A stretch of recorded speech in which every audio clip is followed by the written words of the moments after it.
विनीत बहुत परेशान था। उसे समझ में नहीं आ रहा था कि वो इस परिस्थिति से कैसे निपटे। वो अपनी माँ को बहुत चाहता था, किंतु उसकी पत्नी और बच्चे उसकी माँ से बहुत दूर भागते थे, क्योंकि उसकी माँ की एक आँख नहीं थी। साथ ही उसकी कमर भी झुकी हुई थी। वैसे वह अपना सारा काम खुद ही कर लेती थी, फिर भी वो उसकी पत्नी और बच्चों के लिए हमेशा खटकती थी। दादी, आप ऊपर के कमरे में जाओ, मेरे दोस्त आ रहे हैं, विनीत के बेटे अनिल ने बड़े बेरुखी से कहा। पर बेटा, मैं तो यहाँ बहुत दूर बैठी हूँ, विनीत की माँ ने बहुत प्यार से कहा। नहीं, आप उनके सामने मत रहो, वो मुझे चिढ़ाते हैं, अनिल ने जोर से डांटते हुए कहा। क्या हुआ अनिल, क्यों चिल्ला रहे हो? विनीत की पत्नी दामिनी ने किचन से ही आवाज़ लगाई। देखो न माँ, ये दादी यहीं ड्राइंग रूम में बैठी है और मेरे दोस्त आ रहे हैं, अनिल ने शिकायत भरे लहजे में कहा। माँ जी, आप ऊपर चली जाओ, क्यों हम लोगों को लजवाती हो? दामिनी ने बेटे का पक्ष लेते हुए कहा।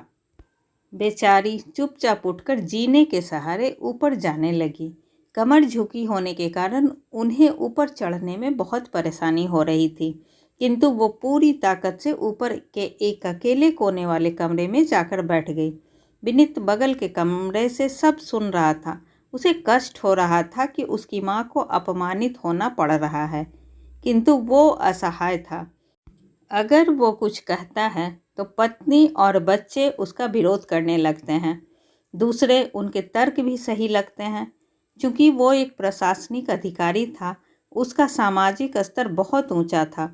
उसकी ससुराल भी एक उच्च घराने में थी, अतः वह चुपचाप इस तरह हर दिन अपनी माँ को अपमानित होते देखता रहता था। रात को विनीत की पत्नी ने कहा, देखो जी, अब कुछ करो। कल कलेक्टर साहब की पत्नी आई थी। माँ जी अपनी देसी धुन धारा में उनसे मिली। मुझे बहुत शर्म आ रही थी, बताते हुए कि ये मेरी सास हैं। मैंने कह दिया कि दूर की रिश्तेदार हैं, इलाज कराने आई हैं। विनीत को रोना आ गया, फिर भी वह चुप रहा। उसे समझ में नहीं आ रहा था कि वो क्या करे। अपने बेटे की मनः स्थिति को वह अच्छी तरह से जानती थी और बेटे को कोई कष्ट ना हो, इसलिए वो हर बात को चुपचाप सह लेती थी। विनीत बहुत उदास रहने लगा। एक तरफ परिवार और सामाजिक स्तर पर जीने की प्रतिबद्धता थी, तो दूसरी ओर माँ। आखिर माँ से अपने बेटे की यह हालत नहीं देखी गई। एक दिन उसने अपने बेटे से कहा, विनीत, बहुत दिन हो गए हैं, मैं अपने गांव जाना चाहती हूँ, मुझे वहाँ पहुँचा दो, मेरा यहाँ मन नहीं लग रहा है। किंतु माँ, वहाँ तो कोई नहीं है, तुम्हारी देखभाल कौन करेगा? विनीत ने आश्चर्य से पूछा। अरे, सब गांव वाले तो हैं और वो तुम्हारे मामा जी तो उसी गांव में रहते हैं, और फिर हम सारी व्यवस्थाएं कर आएंगे ना। विनीत की पत्नी की तो जैसे मन की मुराद पूरी हो गई हो। हाँ बेटा, बहू सही कह रही है, माँ ने लंबी सांस लेते हुए कहा। विनीत जानता था कि गांव में माँ की देखभाल करने वाला कोई नहीं है, लेकिन अपनी पत्नी की जिद के कारण वह अपनी माँ को गांव छोड़ने पर विवश हो गया। माँ को गांव छोड़कर आते वक्त उसे रोना आ रहा था तथा अपनी बेबसी पर गुस्सा भी आ रहा था, किंतु परिवार, पत्नी और समाज ने उसके इन मनोभावों को दबा दिया और वो सुकून सा महसूस करने लगा। कुछ दिनों के बाद उसके चाचा, जो अमेरिका में रहते थे, आने वाले थे। जब अनिल बहुत छोटा था, उसके पिता जीवित थे, तब वो भारत आए थे और उसके बाद वो अब भारत आने वाले थे। पूरा परिवार और आस पड़ोस बहुत उत्साहित था। अमेरिका से विनीत के डॉक्टर चाचा आ रहे थे। डॉक्टर रमेश ने जैसे ही घर में कदम रखा, सबने मिलकर बहुत उत्साह से उनका स्वागत किया।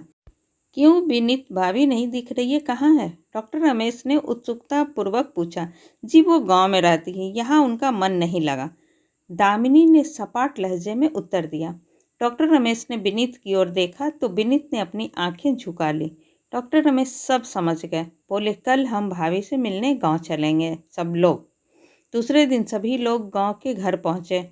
देखा कि विनीत की माँ को बहुत तेज बुखार है और वो पलंग पर असहाय पड़ी है।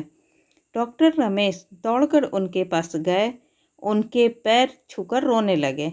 उनकी ये हालत डॉक्टर रमेश की कल्पना से परे थी। वाह बेटा विनीत, तूने तो नाम उजागर कर दिया। अपनी माँ की ये हालत देखकर तुझे तो शर्म भी नहीं आ रही होगी। डॉक्टर रमेश ने विनीत को लगभग डांटते हुए कहा। क्यों बहू, तुम्हें अपनी सास की कुरूपता पसंद नहीं? समाज में तुम्हें नीचा देखना पड़ता है ना? डॉक्टर रमेश ने दामिनी की ओर व्यंग्य से देखा। दामिनी निरुत्तर होकर विनीत की ओर देखने लगी। नहीं देवर जी, विनीत का कोई दोष नहीं है। मैं खुद गांव आई थी, माँ ने अपने बेटे का बचाव किया।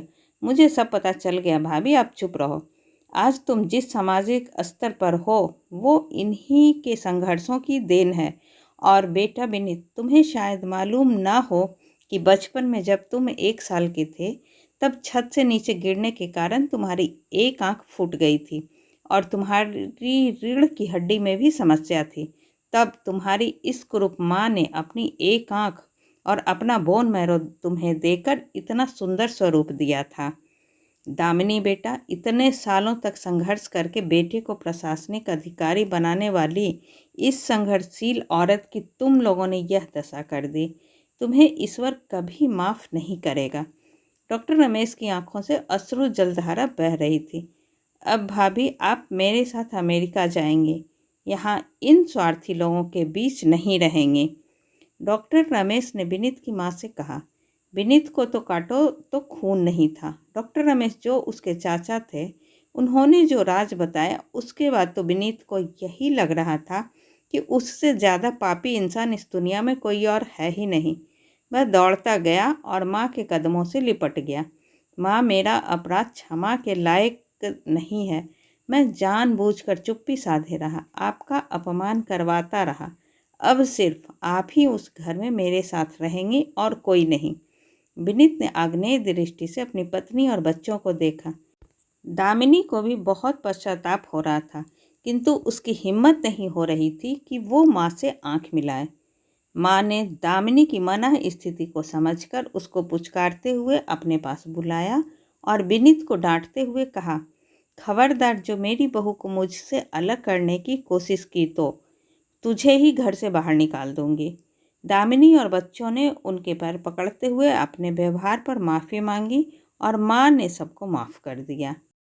ऐसी ही अच्छी और ज्ञानवर्धक कहानी सुनने के लिए प्लीज़ आप मेरे चैनल को सब्सक्राइब ज़रूर करें। तब तक के लिए बाय बाय।